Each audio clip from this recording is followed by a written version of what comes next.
ఆంధ్రప్రదేశ్లో రాజకీయ పార్టీలన్నీ కూడా బిజీగా ఉన్నాయి. అటు ప్రచారంతో హోరెత్తిస్తున్నాయి. చంద్రబాబు నాయుడు, జనసేన అధ్యక్షుడు పవన్ కళ్యాణ్ ఉమ్మడి సభల్లో పాల్గొంటున్నారు. ఇక సిద్ధం సభలతో జగన్మోహన్ రెడ్డి అటు ప్రచారాన్ని కొనసాగిస్తున్నారు. కడప జిల్లాలో వైఎస్ షర్మిల ప్రచారం కొనసాగుతుంది. మరోపక్క అటు పార్టీలలో సీట్ల సర్దుబాటు వ్యవహారం తలనొప్పులు తీసుకొస్తుంది. అటు బీజేపీ, టీడీపీ, జనసేన పొత్తులో భాగంగా కోల్పోయిన సీట్ల గురించి ఆయా పార్టీల నేతలు పట్టుబడుతూ ఉన్నారు. దానిపైన నిన్న అటు 3 పార్టీలు కూడా చర్చలు జరిపాయి. త్వరలోనే ఇప్పటికే ప్రకటించిన సీట్లలో కొన్ని మార్పులు ఉండే అవకాశాలు ఉన్నట్లుగా సంకేతాలు ఇచ్చాయి. ఎక్కడైతే బలమైన అభ్యర్థులు ఉన్నారో ఆ పార్టీకే అక్కడ టికెట్ కేటాయించాలనే ఒక ప్రతిపాదన వచ్చింది. దానికి అన్ని పార్టీలు సూత్రప్రాయంగా అంగీకరించినట్లుగా తెలుస్తుంది. ఇక ఈరోజు ముఖ్యమైన ప్రధాన పత్రికల్లో ముఖ్యమైన వార్తలు వివరాలు చూద్దాం. ఆంధ్రప్రదేశ్ ఈనాడు కనుక చూసినట్లయితే తాగించారు తూగించారు అనే వార్తను ముఖ్యమైన వార్తగా ఇచ్చారు. వాస్తవానికి ఆంధ్రప్రదేశ్లో గత ఎన్నికల సమయంలో జగన్మోహన్ రెడ్డి చాలా స్పష్టమైన హామీ ఇచ్చారు. ఆంధ్రప్రదేశ్లో మద్యం సేవించాలంటే స్టార్ హోటల్ చుక్కలు కనపడాలి, స్టార్ హోటల్ రేట్లకు పెంచుతాను, తద్వారా దశల వారీగా మద్య నిషేధాన్ని విధిస్తానంటూ ఆయన చెప్తూ వచ్చారు. కానీ అక్కడ చూస్తే 1,54,00,00,000 కోట్లు పిండేశారనే వార్తను ముఖ్యమైన వార్తగా ఇచ్చారు. జే బ్రాండ్లతో ప్రజల ఇల్లు ఒళ్ళు గుల్లైపోయింది అని. ఆంధ్రప్రదేశ్లో అటు మద్యం క్వాలిటీ లేని మద్యం దొరుకుతుంది, తద్వారా అక్కడ ప్రజలు అనారోగ్యం పాలవుతున్నారంటూ అన్ని రాజకీయ పార్టీలు కూడా తీవ్రంగా విమర్శిస్తూ ఉన్నాయి. ఇవన్నీ కూడా జగన్మోహన్ రెడ్డి బ్రాండ్ అంటూ కూడా విమర్శిస్తూ ఉన్నాయి. అటు అధికారంలోకి వచ్చాక నిషేధం మాట మర్చిపోయాడు జగన్మోహన్ రెడ్డి. ఏకంగా 1,00,000 కోట్లకు పైగా మద్యం అమ్మకాల ద్వారా పిండేశారంటూ వార్తనిచ్చారు. గత ప్రభుత్వంతో పోలిస్తే మద్యం అమ్మకాలు పెరిగాయి, 65% అదనంగా వైసీపీ సర్కార్ దండుకుంది అనే వార్తను ముఖ్యమైన వార్తగా ఇచ్చారు. ఎన్ని తాలిబొట్లు దంచారో అంటూ అందులోనే సబ్ టైటిల్తో మరొక వార్తను కూడా ఇచ్చారు. జగన్ అధికారం చేపట్టిన తర్వాత తొలి ఆర్థిక సంవత్సరంలో 20,928.61 కోట్ల విలువైన మద్యం విక్రయాలు జరిగాయి. అదే 2023-24లో అది రెట్టింపు అయింది. దాదాపుగా 30,078 కోట్ల విలువైన మద్యం అమ్ముడైంది. అంతే తొలి ఏడాది చివరి ఏడాదికి పోలిస్తే ఏకంగా 43.72% అమ్మకాలు పెరిగాయి. 5 ఏళ్లలో అదనంగా 9,149.76 కోట్ల విలువైన మద్యం విక్రయాలు పెరిగాయి. వాస్తవానికి ఆయన ఇచ్చిన హామీ మద్య నిషేధం దిశగా తీసుకెళ్తానన్నారు. కానీ ఎక్కడ కూడా మద్య నిషేధం చేయలేదు, ఆ దిశగా ఆలోచన కూడా చేయలేదు. గత ప్రభుత్వంతో పోలిస్తే ఈసారి ఇంకా అమ్మకాలు భారీగా జరిగాయి. తద్వారా అటు డబ్బును దోచుకున్నారు, ప్రజల ఆరోగ్యాలతో చెలగాటమాడారనే వార్తను ముఖ్యమైన వార్తగా ఈనాడు పత్రిక ప్రచురించింది. ఇక అటు 3 పార్టీల మధ్య చర్చలు జరుగుతూ ఉన్నాయి. టీడీపీ అనపర్తి టికెట్ తనకే కేటాయించాలంటూ అక్కడ నల్లమిల్లి రామకృష్ణారెడ్డి ఆయన ప్రచారాన్ని కొనసాగిస్తూనే ఉన్నారు. అక్కడ బీజేపీకి కేటాయించారు. అక్కడి నుంచి టీడీపీ శ్రేణుల్లో విపరీతమైన వ్యతిరేకత వ్యక్తం అవుతుంది. నల్లమిల్లి రామకృష్ణారెడ్డికే అక్కడ సీటు కేటాయించాలంటూ భారీగా నిరసన ప్రదర్శనలు చేస్తున్నారు. వాస్తవానికి నల్లమిల్లి రామకృష్ణారెడ్డికి అనపర్తిలో మంచి బలమైన నాయకుడిగా పేరుంది. ఆయన ఇండిపెండెంట్గా బరిలోకి దిగడానికి సిద్ధమవుతున్నారు. అయితే వేచి చూసే ధోరణిలో ఇన్ని రోజులు వేచి చూశారు. కానీ కార్యకర్తలు, అనుచరులు మాత్రం నిరసనలు తెలియజేస్తూనే ఉన్నారు. నిన్న అటు బీజేపీ కేంద్ర జాతీయ నాయకులు అరుణ్ సింగ్, సిద్ధార్థనాథ్ సింగ్ తదితరులు హాజరయ్యారు. 3 పార్టీల అధ్యక్షులు చంద్రబాబు నాయుడు, జనసేన అధినేత పవన్ కళ్యాణ్, బీజేపీ రాష్ట్ర శాఖ అధ్యక్షురాలు పురంధరేశ్వరి ఆధ్వర్యంలో చర్చలు జరిగాయి. అనపర్తి సీట్ను టీడీపీకి కేటాయించాలి, అందుకు ప్రతిఫలంగా అటు తంబెలపల్లి సత్యసాయి జిల్లాలోని తంబెలపల్లి సీటును బీజేపీకి కేటాయించేలా ఒప్పందం జరిగింది. మరికొన్ని చోట్ల కూడా ఈ మార్పులు ఉండే అవకాశం ఉంది. ఇప్పటికే సీట్ల ప్రకటన జరిగింది. అయినప్పటికీ కూడా చివరి నిమిషంలో మరికొన్ని మార్పులు జరిగే అవకాశం ఉన్నట్లుగా చెప్తున్నారు. ఖచ్చితంగా ప్రజా వ్యతిరేక ఓటు కావచ్చు, అట్లనే సొంత నాయకులు ఎక్కడ నిరుత్సాహానికి గురి కాకుండా అటు కూటమి నేతకు అటు సహకరించకుండా ఉండకుండా తగిన జాగ్రత్తలన్నీ కూడా తీసుకుంటున్నారు. ఎట్టి పరిస్థితుల్లో నల్లమిల్లి రామకృష్ణారెడ్డి కనుక టికెట్ కేటాయించకపోతే అక్కడ బీజేపీ అభ్యర్థికి సహకరించేది లేదు, అసలు బీజేపీ అక్కడ ఉనికిలోనే లేదు. అటువంటిది అక్కడ బీజేపీకి టికెట్ ఇచ్చి ఏం ఉపయోగం అంటూ వాళ్ళందరూ కూడా తీవ్ర నిరసనలు తెలియజేశారు. దానిలో భాగంగానే నిన్న చర్చించారు, సూత్రప్రాయంగా అంగీకరించారు. అటు సీట్ల మార్పు పైన ఒక కొలిక్కి వచ్చింది. త్వరలోనే దీనిపైన అధికారిక ప్రకటన వచ్చే అవకాశం అయితే ఉంది. ఇక నిన్న డీజీపీ పైన ఆంధ్రప్రదేశ్ హైకోర్టు తీవ్రంగా స్పందించింది. కేసుల వివరాలు ఇవ్వడానికి ఎంత సమయం కావాలంటూ ప్రశ్నించింది. పిటిషనర్లు కోరి నెల రోజులైంది, ఇంతకాలం ఏం చేస్తున్నారంటూ ప్రశ్నించింది. ఒక్క రోజులో ఇవ్వచ్చు, ప్రత్యేక అధికారులను నియమించండి, 16 లోపు అందించండి అంటూ అటు టీడీపీ అధినేత చంద్రబాబు నాయుడు తదితరులు వేసిన పిటిషన్ల సందర్భంగా హైకోర్టు తీవ్ర స్థాయిలో వ్యాఖ్యానించింది. ఇప్పుడు ఎన్నికల సందర్భంగా నామినేషన్లు దాఖలు చేయాల్సి ఉంది. నామినేషన్లతో పాటు అఫిడవిట్ కూడా దాఖలు చేయాలి. ఆ అఫిడవిట్లో తన పైన ఉన్న కేసుల వివరాలన్నింటినీ కూడా సమర్పించాల్సి ఉంటుంది, అఫిడవిట్లో పొందుపరచాల్సి ఉంటుంది. కానీ అక్కడ వైసీపీ ప్రభుత్వం కుట్రపూరితంగా వ్యవహరిస్తుంది. తెలియకుండానే కొన్ని కేసులన్నింటినీ కూడా అటు పలువురు టీడీపీ నేతలపైన నమోదు చేసింది. ఒకవేళ అఫిడవిట్లో కనుక ఆ కేసు వివరాలు పొందుపరచకపోతే తప్పుడు అఫిడవిట్ వేశారంటూ ఆయన మీద న్యాయపరంగా అటు పోరాటం చేసే అవకాశం ఉంటుంది. తద్వారా అతన్ని డిస్క్వాలిఫై చేయించే అనర్హత బయటపడే అవకాశం ఉంటుంది. అందుకే కేసుల వివరాలు ఇవ్వడం లేదు, మా పైన ఏ పోలీస్ స్టేషన్లు ఏ కేసులు పెట్టారు పూర్తి వివరాలు ఇవ్వాలంటూ పలువురు టీడీపీ నేతలు అటు డీజీపీని కోరారు. అటు వాళ్ళ నుంచి ఇచ్చేలా ఆదేశాలు ఇవ్వాలంటూ హైకోర్టులో పిటిషన్ దాఖలు చేశారు. కానీ ఇంతవరకు అటు పోలీస్ శాఖ స్పందించలేదు. దాంతో అటు తీవ్ర ఆగ్రహం వ్యక్తం చేసింది హైకోర్టు. ఒక్క రోజులో ఇచ్చేదానికి నెల రోజులైనా ఎందుకు ఇవ్వడం లేదు, అవసరమైతే ప్రత్యేక అధికారులను నియమించండి, కేసుల వివరాలన్నీ కూడా టీడీపీ నేతలకు అందజేయండి, తద్వారా ఆ కేసుల వివరాలన్నింటినీ కూడా వాళ్ళ అఫిడవిట్లో పొందుపరుచుకునే అవకాశం ఉంటుంది, లేని పక్షంలో తీవ్రంగా స్పందిస్తామంటూ హెచ్చరికలు జారీ చేసింది. ఈ నెల 16వ తారీఖు లోపలన వాళ్ళందరికీ కూడా అందజేయాలంటూ హైకోర్టు ఆదేశాలు జారీ చేసిందనే వార్తను ముఖ్యమైన వార్తగా ఈనాడు పత్రిక ప్రచురించింది. ఇక ఆంధ్రజ్యోతి చూసినట్లయితే అటు వైసీపీ ప్రభుత్వం రాబోయే ఎన్నికల్లో గెలవడానికి అన్ని రకాల ఎత్తులు కుయుక్తులు పన్నుతూ ఉంది. అధికారులని అటు వైసీపీ కార్యకర్తలుగా మార్చివేసిందనే ఆరోపణలు వస్తున్నాయి. దానికి సంబంధించిన వార్తను ముఖ్యమైన వార్తగా ఇచ్చారు. సిఎస్ స్థాయి అధికారి కూడా అటు వైసీపీ నేతలకు వంత పాడుతున్నారు, వైసీపీ నేతలు చెప్పినట్లుగా వింటున్నారంటూ వార్తనిచ్చింది. సిఎస్ ఇదేం పని అంటూ పేదలందరికీ ఇళ్ల పట్టాలని 2 ఏళ్లుగా రాగాలు తీస్తూనే ఉన్నారు. పేదలకు కన్వెన్స్ డీడ్లు ఇవ్వకుండా సర్కారును ఎవరూ అడ్డుకోలేదు.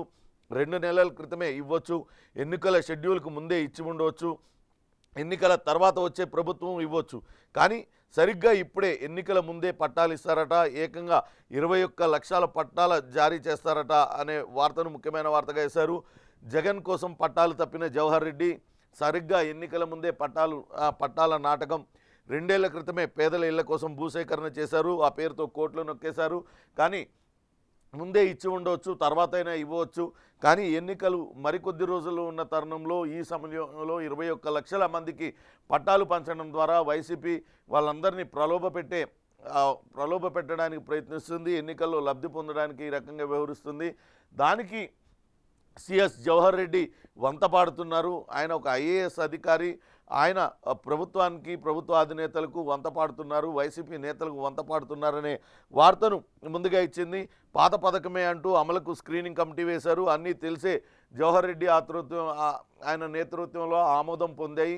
ఇదంతా కూడా జవహర్ రెడ్డి అటు అధికారంలో ఉన్న వైసీపీ ప్రభుత్వానికి మేలు చేయడం కోసమే ఈ రకంగా వ్యవహరిస్తున్నారనే వార్తను ముఖ్యమైన వార్తగా ఇచ్చారు. ఇప్పటికే పలువురు అధికారులపైన పురంధరేశ్వరి ఫిర్యాదు చేసింది, అందులో జవహర్ రెడ్డి కూడా ఉన్నారు. ఐపీఎస్ అధికారులు ఐఏఎస్ అధికారులు ఏ రకంగా వాళ్ళు విధి విధానాలను విడిచిపెట్టి ఐఏఎస్గా ఐపీఎస్గా వాళ్ళు చేయాల్సిన పనులు విడిచిపెట్టి పార్టీ కార్యకర్తలుగా పనిచేస్తున్నారంటూ ఆమె ఫిర్యాదు చేశారు. ఆ ఫిర్యాదు చేసిన వాళ్ళ పేర్లలో జవహర్ రెడ్డి పేరు కూడా ఉంది. ఇప్పుడు తాజాగా అటు ఆంధ్రజ్యోతి పత్రిక జవహర్ రెడ్డి వైసీపీకి అనుకూలంగా వ్యవహరిస్తూ పట్టాల పంపిణీకి కొత్త నాటకానికి తెరలేపారు, తద్వారా రాబోయే ఎన్నికల్లో వైసీపీకి లబ్ధి చేకూర్చడానికి ప్రయత్నిస్తున్నారనే వార్తను ముఖ్యమైన వార్తగా ఇచ్చారు.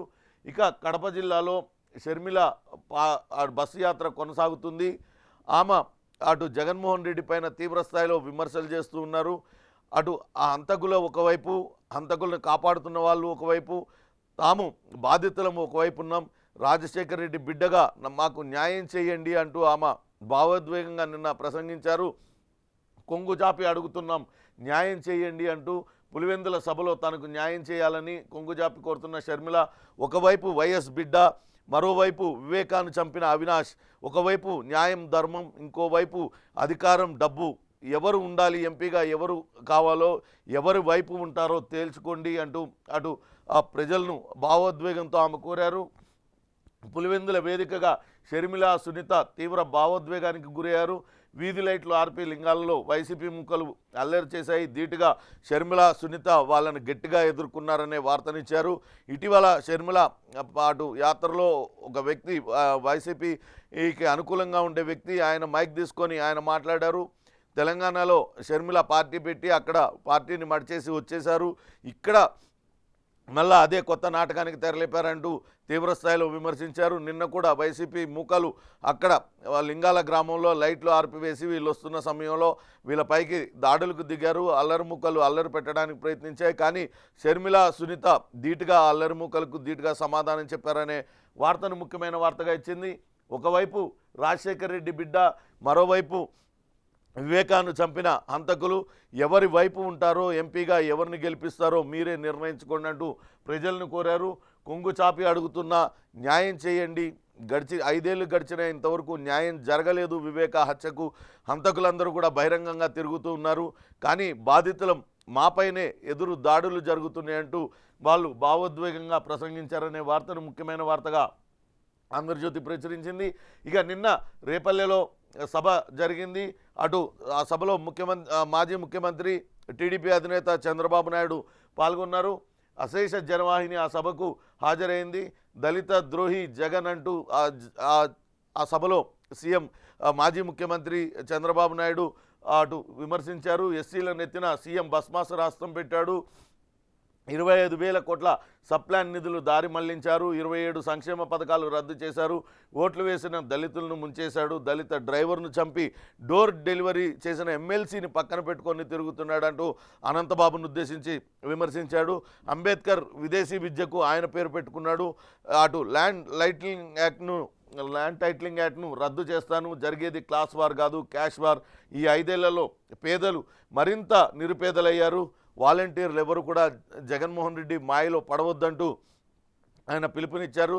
దానికి సంబంధించిన వార్తను ముఖ్యమైన వార్తగా ప్రచురించింది. ఇప్పటికే బీసీలకు కూడా ఒక సప్లాన్ను వేస్తామంటూ చంద్రబాబు నాయుడు హామీ ఇచ్చారు.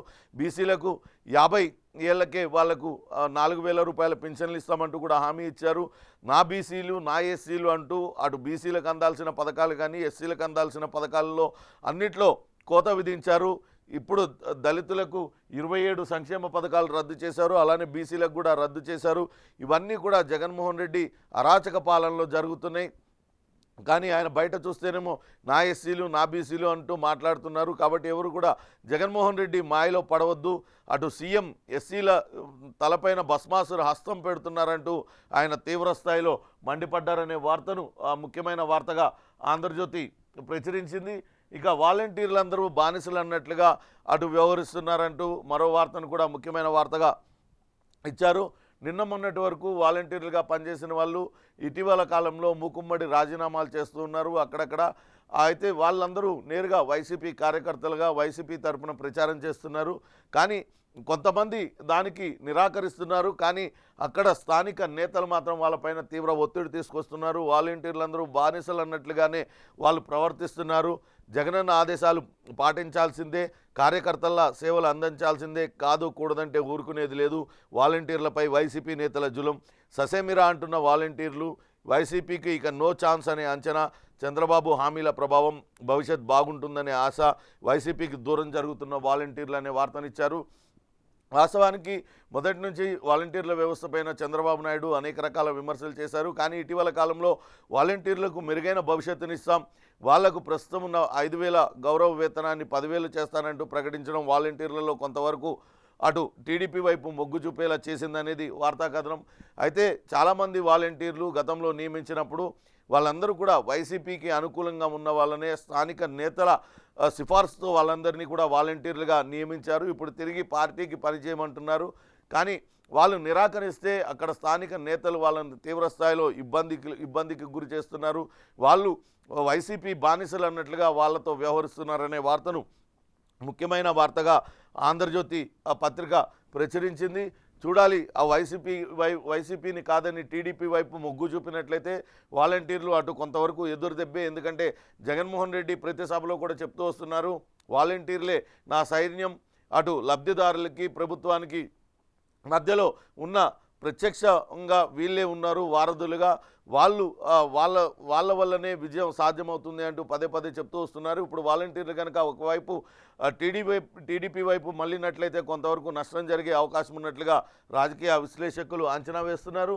ఇక సాక్షి పత్రిక కనుక చూసినట్లయితే నిన్న జరిగిన సభకు సంబంధించిన సిద్ధం సభకు సంబంధించిన వార్తను ముఖ్యమైన వార్తగా వేశారు. అటు మోసాలు కావాలా, మంచి కొనసాగాల, పాలకుడు మోసగాడైతే బతుకులు అంధకారం అవుతాయంటూ సీఎం జగన్మోహన్ రెడ్డి నిన్న ఆయన చేసిన వ్యాఖ్యలను ముఖ్యమైన వార్తగా వేశారు. మీరే నా స్టార్ క్యాంపెయినర్లు, ప్రతి ఇంటికి వెళ్ళి మంచిగా అండగా నిలబడమని కోరాలి. చంద్రబాబు నాయుడుకు ఓటు వేయడం అంటే మరోసారి మోసపోవడమే. ఇంటికొస్తున్న పింఛన్లు ఆపిన వారితో జరుగుతున్న యుద్ధం ఇది. అబద్ధాల బాబుకు దత్తపుత్రుడు వదినమ్మ వంత పాడుతున్నారు.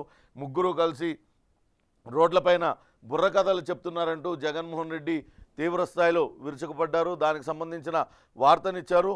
ఆంధ్రప్రదేశ్ రాష్ట్రంలో ఏదైతే సంక్షేమ పథకాలను జగన్మోహన్ రెడ్డి అమలు చేస్తున్నాడో ఆ సంక్షేమ పథకాలకు సంబంధించి లబ్ధిదారులే తన స్టార్ క్యాంపెయినర్లు అంటూ చెప్తూ వస్తున్నారు. నిన్న అటు ఆ సభలో కూడా అదే వ్యాఖ్యానం చేశారు. ఖచ్చితంగా మీరే నా స్టార్ క్యాంపెయినర్లు, మీరు ఇంటింటికి వెళ్ళి ఇప్పుడు దాకా మీకు జరిగిన లబ్ధి గురించి వివరించండి, సంక్షేమ పథకాలు ఏ రకంగా మీకు అందాయో అవన్నీ కూడా చెప్పండి. చంద్రబాబు నాయుడు మోసపూరితంగా వ్యవహరిస్తున్నారు. ఆయనకు వంత పాడటానికి ఆయన జనసేన అధినేత పవన్ కళ్యాణ్, అట్లానే బీజేపీ అధ్యక్షురాలు పురంధరేశ్వరి చంద్రబాబు నాయుడుకు స్వయంగా వదిన, వీళ్ళందరూ కలిసి రోడ్లపైన బుర్రకథలు పాడుతున్నారంటూ తీవ్ర స్థాయిలో విమర్శించారు. ఇక ఇంటర్ ఫలితాలు వెల్లడయ్యాయి నిన్న ఆంధ్రప్రదేశ్లో. అందులో ఆ అమ్మాయిలే హవా కొనసాగించారనే వార్తనిచ్చారు. రెండో ఏడాదిలో 81%, మొదటి ఏడాదిలో 71% మంది బాలికలు ఉత్తీర్ణత సాధించారు. బాలికలు కలిపి మొత్తం 1,02,150 మంది పరీక్షలకు హాజరయ్యారు. అందులో 10 లక్షల మంది హాజరయ్యారు. అందులో 6,63,584 మంది ఉత్తీర్ణతయ్యారు. మొదటి ఏడాది 67%, రెండో ఏడాది సెకండ్ ఇయర్లో 78% మంది పాస్ అయ్యారు. 90% ఉత్తీర్ణతతో మొదటి స్థానంలో కృష్ణా జిల్లా ఉంది. 18 నుంచి 24 వరకు రీకౌంటింగ్ అవకాశం. మే 25 నుంచి అడ్వాన్స్డ్ సప్లిమెంటరీ అనే వార్తనిచ్చారు. ఇంటర్ పరీక్షా ఫలితాల్లో అమ్మాయిలు హవా కొనసాగించారు. అత్యధిక శాతం ఉత్తీర్ణత సాధించి అమ్మాయిలు వాళ్ళు ముందున్నారనే వార్తను ముఖ్యమైన వార్తగా సాక్షి పత్రిక ప్రచురించింది. ఇక దిశ ఆంధ్రప్రదేశ్ కనుక చూసినట్లయితే సిద్ధంగా లేరా అనే వార్తను ముఖ్యమైన వార్తగా ఇచ్చారు. నిన్న సిద్ధం సభ కొంతవరకు జనాలు లేక పలచబడింది. కొంత జన సమీకరణ తక్కువగా ఉండడంతో జగన్మోహన్ రెడ్డి తీవ్రంగా ఆగ్రహించారు. పిడుగురాళ్ల సభ ఇంత పేలవమా అంటూ పల్నాడు నేతలపైన సీరియస్ అయ్యారు. గుంటూరు, కృష్ణా జిల్లాల సభలు దుమ్ము రేపాల్సిందేనంటూ ఆదేశాలు జారీ చేశారు. బస్సులు పెట్టి మరీ జన సమీకరణ చేయాలంటూ ఆదేశించారు. ఎందుకు ఇంత తక్కువగా జన సమీకరణ జరిగింది, స్థానిక నేతలందరూ కూడా ఏం చేస్తున్నారంటూ తీవ్ర ఆగ్రహం వ్యక్తం చేశారనే వార్తను ముఖ్యమైన వార్తగా ఇచ్చారు. అత్యంత ప్రతిష్టాత్మకంగా ముఖ్యమంత్రి జగన్మోహన్ రెడ్డి ప్రారంభించిన మేమంతా సిద్ధం ఎన్నికల ప్రచార సభలు కోస్తా జిల్లాలకు వచ్చేసరికి పలచబడుతున్నాయి. మొదట 100 ఎకరాలలో జరిపే సభలు ఆ తర్వాత 20 ఎకరాలు 10 ఎకరాలకే పరిమితం అవుతున్నాయి. ఆ స్థలం కూడా పూర్తిగా నిండడం లేదు. ఆయన కడప జిల్లాలో కావచ్చు, అటు రాయలసీమ జిల్లాలలో 100 ఎకరాలలో ఈ సభలు నిర్వహించారు. ఇసుకేస్తే రాళ్ళంత జనం వచ్చారని చెప్తున్నారు. కానీ ఇప్పుడు 10 ఎకరాలలో సభా స్థలాన్ని ఏర్పాటు చేసిన ఆ 10 ఎకరాలలో కూడా జనాలు రావడం లేదు. ఎందుకు ఇట్లా పలచబడుతున్నారు, స్థానిక నేతలపైన తీవ్ర ఆగ్రహం వ్యక్తం చేశారనే వార్తను ముఖ్యమైన వార్తగా ఇచ్చారు. ఖచ్చితంగా రాబోయే రోజుల్లో కృష్ణా, గుంటూరు జిల్లాల్లో జరిగే సభల్లో దుమ్ము రేపాల్సిందే, అక్కడ జన సమీకరణ భారీగా ఉండాల్సిందే, లేకపోతే ఊరుకునేది లేదంటూ నేతలను హెచ్చరించారనే వార్తను ముఖ్యమైన వార్తగా దిశ పత్రిక ప్రచురించింది. ఇక నిన్న చంద్రబాబు నాయుడు వేమూరులో ప్రజాగలం సభలో పాల్గొన్నారు. దానికి సంబంధించిన వార్త కూడా ఇచ్చారు. 3 పంటలకు నీరు అందిస్తామంటూ ఆయన హామీ ఇచ్చారు. జగన్ పాలన అరాచకం, ప్రజావేదిక కూల్చివేతతోనే విధ్వంసం మొదలైంది, ఆ విధ్వంసం ఇంకా కొనసాగుతుంది. ఖచ్చితంగా ఈ ఎన్నికల్లో జగన్మోహన్ రెడ్డికి వ్యతిరేకంగా ఓటేయాలి, టీడీపీ జనసేన కూటమిని గెలిపించండి అంటూ ఆయన నిన్న మాట్లాడారు. దానికి సంబంధించిన వార్తను ముఖ్యమైన వార్తగా ఇచ్చారు. ప్రజాగలం కార్యక్రమానికి ఘన స్వాగతం పలికిన మీ అందరికీ శిరసు వంచి నమస్కారాలు తెలుపుకుంటున్నా. సైకో జగన్ అవమానాలు భరించలేక జడ్పీ చైర్మన్ క్రిస్టియానా సురేష్ కుర్రా నాగమల్లేశ్వరులు టీడీపీలో చేరినందుకు మనస్ఫూర్తిగా స్వాగతం పలుకుతున్నానంటూ ఆయన వేమూరు నియోజకవర్గంలో జరిగిన ప్రజాగలం సభలో మాట్లాడారు. అటు జగన్మోహన్ రెడ్డికి ఓటు వేయవద్దు, ఆయనకు ఓటు వేస్తే విధ్వంసానికి ఓటు వేసినట్లేనంటూ ఆయన పిలుపునిచ్చారనే వార్తను ముఖ్యమైన వార్తగా ఇచ్చారు. ఇక అటు 2 తెలుగు రాష్ట్రాల్లో కూడా ప్రస్తుతం ట్యాపింగ్ వ్యవహారం కీలకంగా మారింది. నిన్న నారా లోకేష్ ఇప్పుడే తెలంగాణలో ట్యాపింగ్ వ్యవహారంలో రోజుకో కొత్త అంశం తెర మీదకి వస్తుంది. తాజాగా ఆంధ్రప్రదేశ్లో కూడా ఇదే రకమైన ఆరోపణలు చేస్తూ వస్తున్నారు. పురంధరేశ్వరి స్వయంగా 2 పోలీసు అధికారుల మీద ఈ ట్యాపింగ్ ఆరోపణలు చేస్తూ లేఖ కూడా రాశారు. తాజాగా అటు యాపిల్ సంస్థ నుంచి నారా లోకేష్ వాడుతున్న ఫోన్కి ఒక మెసేజ్ వచ్చింది, అలర్ట్ మెసేజ్ వచ్చింది. ఎవరో ఆ ఫోన్ని హ్యాక్ చేయడానికి ప్రయత్నాలు కొనసాగిస్తున్నారంటూ దాంతో నారా లోకేష్ తీవ్ర ఆగ్రహం వ్యక్తం చేశారు. పెగాసిస్ సాఫ్ట్వేర్ను ఉపయోగించి అటు టీడీపీ నేతల ఫోన్లను హ్యాక్ చేస్తున్నారంటూ తీవ్ర స్థాయిలో ఆరోపించారనే వార్తను ముఖ్యమైన వార్తగా ఇచ్చారు. ఇక గుర్తులతో గజిబిజి అంటూ మరో వార్తనిచ్చారు. గ్లాసుకు తలనొప్పిగా మారింది బకెట్. 2 గుర్తులు ఒకే రకంగా ఉండడంతో కొంతవరకు ఓటర్లు కన్ఫ్యూజ్ అయ్యే అవకాశం ఉంది. అంతేకాకుండా అటు పిఠాపురంలో ఇటు పవన్ కళ్యాణ్కు వ్యతిరేకంగా బకెట్ గుర్తుతో మరో పవన్ కళ్యాణ్ అనే వ్యక్తి పోటీకి దిగుతున్నారు. ఇదంతా కూడా అధికార పార్టీ కావాలనే ఆడిస్తున్న నాటకం అంటూ చెప్తున్నారు. అటు జనసేనకు సవాలు విసురుతున్న ఎన్ఎన్సీ పార్టీ ఒకే పేరు గల అభ్యర్థులు బరిలోకి దిగుతున్నారంటూ చెప్తున్నారు. గతంలో ఈ తరహా రాజకీయం అంతా కూడా తమిళనాడులో ఉండేది. తమిళనాడులో సేమ్ పేరున్న వ్యక్తులు ఆయా నియోజకవర్గాల్లో పోటీ చేయడం, తద్వారా ఆ పార్టీ అధికారిక అభ్యర్థుల్ని ఓటమి పాల్చేయడం జరిగేది. ఇప్పుడు అదే తరహాలో ఇక్కడ ఆంధ్ర రాజకీయాల్లో కూడా చోటు చేసుకుంటుందనే వార్తనిచ్చారు. తమిళనాడు తరహా రాజకీయం రాష్ట్రంలో ముఖ్యంగా పిఠాపురంలో కనపడుతుంది. ఒకే పేరు గల అనేక మంది పన్నీర్ సెల్వం పోటీ చేస్తున్న నియోజకవర్గంలో ఎన్నికల బరిలో దిగారు. వాళ్ళందరికీ గుర్తులను ఎన్నికల సంఘం కేటాయించింది. వారందరి ఇంటి పేర్లు అని ఉండడంతో ఓటర్లు కన్ఫ్యూజ్ అవుతారని ప్రతిపక్ష పార్టీలు ఎత్తుగడ. ఇదే ఫార్ములా పిఠాపురంలో ప్రత్యర్థులు ఉపయోగించే అవకాశాలు కనపడుతున్నాయి. కొణిదెల పవన్ కళ్యాణ్ జనసేన అధినేత పేరు, అదే పేరుతో పవన్ కళ్యాణ్ అనే వ్యక్తి అటు బకెట్ గుర్తుతో అక్కడ పోటీ చేస్తున్నారు. తమిళనాడు తరహా రాజకీయాలను ఆంధ్రప్రదేశ్లో కూడా తీసుకొచ్చారనే వార్తను ముఖ్యమైన వార్తగా ఇచ్చారు. ఇక ఈ నెల 22న సీఎం జగన్మోహన్ రెడ్డి నామినేషన్ దాఖలు చేయనున్నారు. పులివెందుల అసెంబ్లీ అభ్యర్థిగా ఆయన బరిలోకి దిగనున్నారు. నియోజకవర్గ ఎన్నికల బాధ్యత ఆయన భార్య వైఎస్ భారతికి అప్పచెప్పనున్నారు. ఎన్నికలు అయ్యే వరకు కూడా సతీమణి భారతి అక్కడే ఉంటారు. అక్కడే క్యాంప్ వేసి అటు ఎన్నికల ప్రచారాన్ని చూసుకుంటారనే వార్తను ముఖ్యమైన వార్తగా వేశారు. అటు ఈసారి కడప లోక్సభ పరిధిలోని రాజకీయం రసవత్తరంగా మారింది. ఒకే కుటుంబానికి చెందిన 2 బలమైన అభ్యర్థులు పోటీ పడుతూ ఉన్నారు. అటు వివేక హత్య చేసిన వాళ్ళు ఒకవైపు, రాజశేఖర్ బిడ్డగా నేను ఒకవైపు అంటూ షర్మిల సెంటిమెంట్ను రగిల్చడానికి ప్రయత్నిస్తూ ఉంది. మరోపక్క సంక్షేమ పథకాలు అమలు చేశా, రాజశేఖర్ రెడ్డి అసలైన వారసుడిని నేనే అంటూ అటు జగన్మోహన్ రెడ్డి బరిలోకి దిగుతున్నారు. తన తమ్ముడు అవినాష్ రెడ్డిని అక్కడ గెలిపించాలంటూ కోరుతున్నారు. మరి కడప ఓటర్లు ఎవరి వైపు మొగ్గు చూపుతారనేది చూడాలి. మరోపక్క కడప ఎంపీ అభ్యర్థి అవినాష్ రెడ్డి మార్పు ఉంటుందనే ఊహాగానాలు కూడా చెలరేగుతున్నాయి. అది ఎంతవరకు అది మారుస్తారు ఇవన్నీ కూడా చూడాలి. కడప రాజకీయం మాత్రం రసవత్తరంగా మారిందనే రాజకీయ విశ్లేషకులు అంచనా వేస్తున్నారు. ఇక కేఏ పాల్ ప్రజాశాంతి పార్టీ ఆయన వైజాగ్ నుంచి పోటీ చేస్తున్నారు. ఆయనకు ఎన్నికల కమిషన్ కుండ గుర్తును కేటాయించింది. నిన్న ప్రజల జీవితాలు తీర్చిదిద్దుతానంటూ పార్టీ చీఫ్ కేఏ పాల్ ఆయన చెప్తూ వస్తున్నారు. ఇక అక్కడ కుండలు తయారు చేస్తూ కేఏ పాల్ చాలా బిజీగా కనపడుతున్నారు. తన కేటాయించిన గుర్తుతో ఆయన ఎన్నికలకు వెళ్ళనున్నారు. ఖచ్చితంగా రాబోయే ఎన్నికల్లో ఆంధ్రప్రదేశ్లో తనను గెలిపిస్తే అద్భుతమైన మార్పు తెస్తానంటూ ఆయన విశాఖ ఓటర్లకు ఆయన హామీలు గుప్పిస్తున్నారు. ఇది ఆంధ్రప్రదేశ్ విషయాలు. అటు మరో ముఖ్యమైన వార్త, కామ్రేడ్లే తగ్గారు అనే వార్తనిచ్చారు. వాస్తవానికి నిన్న ఆల్రెడీ సిపిఎం ప్రకటించిన వామపక్షాలు 3 చోట్ల ప్రకటించారు అభ్యర్థుల్ని. అయితే అక్కడ తెలుగుదేశం కాంగ్రెస్ కూడా అభ్యర్థుల్ని ప్రకటించడంతో పొత్తుపైన కొంత అయోమయ పరిస్థితులు నెలకొని ఉన్నాయి. దానిపైన ఒక కథనాన్ని దిశ పత్రిక ఇచ్చింది. దిశ పత్రిక కథనానికి కొంతవరకు స్పందన లభించింది. ఒక పార్లమెంట్ 8 అసెంబ్లీ సీట్లకు పరిమితమయ్యారు. సిపిఐది అదే తరహా సీట్లు. ఫలించిన పొత్తు చర్చలు. 159 అసెంబ్లీ, 23 పార్లమెంట్ స్థానాల్లో కాంగ్రెస్ పార్టీ పోటీ చేస్తుంది. మిగతా స్థానాలు అటు కామ్రేడ్లకు కేటాయించారు అనే వార్తను ముఖ్యమైన వార్తగా ఇచ్చారు. నిన్న కామ్రేడ్లకు షర్మిల జలక్ అనే శీర్షికతో ఒక వార్తా కథనాన్ని దిశాపత్రిక ప్రచురించింది.